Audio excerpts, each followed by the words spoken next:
अस्सलाम वालेकुम स्टूडेंट्स, आज हम पढ़ेंगे sexual reproduction in human. Birth क्या है और इंड्यूस बर्थ क्या है। सबसे पहले हम देखेंगे period of the fertilisation to the birth. Fertilisation sperm और एग के मिलने से लेके एम्ब्रियो के बनने से लेके बर्थ तक का जो पीरियड है वो टोटल 38 वीक्स का होता है in human. This is called the gestation period. जो ये पीरियड है जिसके अंदर फर्टिलाइजेशन से बर्थ तक जो पीरियड है उसको गेस्टेशन पीरियड कहते हैं। A few weeks before the birth, the fetus has come to lie head downward in the uterus. Birth के कुछ दिन पहले जो फीटस होता है, जो अपना जो उसका सर होता है वो नीचे वाली साइड पे हो जाता है ताकि उसको बर्थ के अंदर हेल्प हो। With its head just above the cervix, जो उसका हेड होता है वो सर्विक्स के बिल्कुल ऊपर आ जाता है। फिर आगे कॉन्ट्रैक्शंस और लेबर पेन वगैरह शुरू हो जाती है। When the birth start the uterus begins to contract rhythmically. जब बर्थ का टाइम आता है तो कॉन्ट्रैक्शंस वगैरह स्टार्ट होती हैं। जो यूट्रस होती है वो कॉन्ट्रैक्ट करती है, रिथमिकली करती है, ठीक है। एक टाइम, एक मखसूस टाइम के बाद कॉन्ट्रैक्शंस आती हैं। This is the beginning of what we called labour. ये उस चीज की बिगिनिंग है जिसको हम लेबर कहते हैं। The regular rhythmic contraction become stronger. जो कॉन्ट्रैक्शन होती हैं वो स्ट्रॉन्गर होती हैं जैसे जैसे टाइम ऑफ बर्थ नजदीक आता है। एंड मोर फ्रीक्वेंट, और बहुत ज्यादा होने लग जाती हैं। The opening of cervix gradually widening. जो ओपनिंग होती है सर्विक्स की वो खुलती है, डायलेट करती है enough to let the baby head pass through, and the contraction of the muscle in the uterus wall are assisted by muscular contraction of the abdomen. ताकि कंट्रैक्शंस होती हैं यूट्रस की, वॉल की, मसल्स वगैरह abdomen के होते हैं वो भी इसके अंदर जो अपना काम करते हैं। इसके बाद जो एब्डोमेन जो होता है वो भी कंट्रैक्शंस पैदा करता है ताकि जो बेबी की बर्थ हो जाए। amniotic sac break at the some stage in labor, the fluid escapes through the vagina। जो amniotic sac होता है जो बच्चे को प्रोटेक्ट कर रहा होता है, वो जो सैक होता है जब लेबर पेन शुरू होती है और कंट्रैक्शन शुरू हो जाती है, ये किसी भी टाइम वो सैक ब्रेक करता है, लीक करता है, वाटर लीक कर जाता है, ठीक है। इससे भी ये भी एक इंडिकेशन है कि बेबी आने वाला है। Finally the muscular contraction of the uterus wall and the abdomen push baby head first. Abdomen की और यूट्रस वॉल की जो कंट्रैक्शन होती हैं वो जो बेबी है उसका जो हेड है वो पहले बाहर आएगा through the widening cervix, cervix से वो बाहर आ जाएगा and the vagina.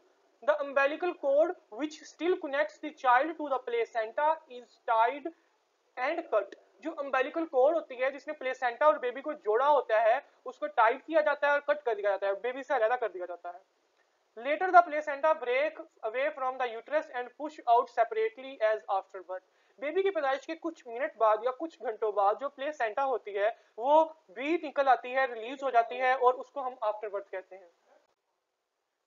Delivery of the birth umbilical cord is still intact। Delivery के वक्त जो होती है umbilical cord तब भी लगी होती है, ठीक है।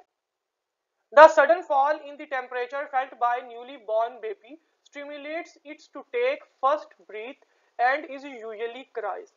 जो बेबी का अंदर वोम वाला जो इन्वायरमेंट होता है उसके लिए बहुत काम और सुकून वाला होता है। जैसे ही बेबी इस दुनिया के अंदर आता है उसको इस दुनिया की टेंशनें शुरू हो जाती हैं। जैसे कि सबसे पहले जो उसका टेम्परेचर होगा वो चेंज हो जाएगा और उसको फिर बेबी को रोना आएगा। वो जब देखेगा, लाइट को देखेगा, ल्यूमिनस वो पहली बार देखेगा तो इन चीजों से उसको रोना आएगा, ठीक है। In few days the remain of the umbilical cord attached to the baby abdomen shrivel and fall away। कुछ दिनों के बाद बेबी की पैदाइश के जो umbilical cord का हिस्सा लगा होता है उसके पेट के साथ वो उतर जाता है और गिर जाता है, leaving a scar in the abdomen wall called navel। एक स्कार या एक जो डिप्रेशन एक बच्चे के पेट के अंदर बन जाता है जिसको हम नाफ भी कहते हैं। Then the induced birth. अब हम देखेंगे कि इंड्यूस बर्थ क्या है। Some time when pregnancy has last for more than 38 weeks. अब जो हमारा टाइम था वो था स्पर्म एग की फॉर्मेशन से लेके 38 वीक तक जब तक बर्थ हो। लेकिन बाज़ औक़ात ऐसा होता है कि जो टाइम होता है वो 38 वीक से ज्यादा हो जाता है। When examination shows the placenta is not coping with the demands of the fetus, कि जो प्लेसेंटा होती है बेबी को खुराक ज्यादा चाहिए और प्लेसेंटा उसको इतनी खुराक दे नहीं पाती। बर्थ में भी इंड्यूस्ड, तब जो बर्थ होती है उसका एक्सटर्नली इंड्यूस किया जाता है। जो कंट्रैक्शंस को या लेबर को नेचुरली होना चाहिए था वो एक्सटर्नल फैक्टर से लेके आई जाती है ताकि बेबी को कोई मसला ना हो और बेबी इजीली डिलीवर्ड हो जाए। This means that it is started artificially. इसका मतलब है कि जो बर्थ होगी हम उसको आर्टिफिशियली स्टार्ट करेंगे। This is often done by carefully breaking the membrane of the amniotic sac। कई दफा हम इसको स्टार्ट कर सकते हैं carefully break the amniotic sac। जो पानी वाली थैली होती है उसको केयरफुली ब्रेक करके ताकि जो बर्थ है वो स्टार्ट हो जाए। And other method is inject a hormone. एक अदर मेथड होता है, हम उसको फीमेल के अंदर हार्मोन ऑक्सीटोसिन इंजेक्ट कर देते हैं जो नेचुरली प्रोड्यूस होता है जब डिलीवरी का टाइम आता है। अगर वो नेचुरली प्रोड्यूस ना हो तो इसको हम क्या करते हैं, ऑक्सीटोसिन को इंजेक्ट करते हैं into the mother's vein, veins के अंदर करते हैं, नॉट इन मसल्स, ठीक है।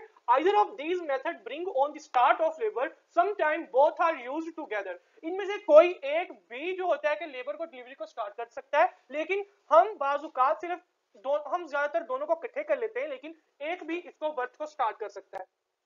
अब ये हमारे पास डायग्राम है जिसके अंदर हम देखेंगे सर्विकल राइपनिंग बैलून एक हम उसके अंदर डालते हैं जो सर्विक्स से थ्रू जाता है, वजाइना से होता हुआ सर्विक्स तक, और जो एमनियोटिक सैक होता है या एमनियोटिक फ्लूइड होता है उसको केयरफुली ब्रेक करता है ताकि जो बर्थ है वो आर्टिफिशियली स्टार्ट हो जाए। लाइक शेयर कमेंट सब्सक्राइब अगर आपको मेरी ये वीडियो अच्छी लगी हो। आपके देखने का शुक्रिया।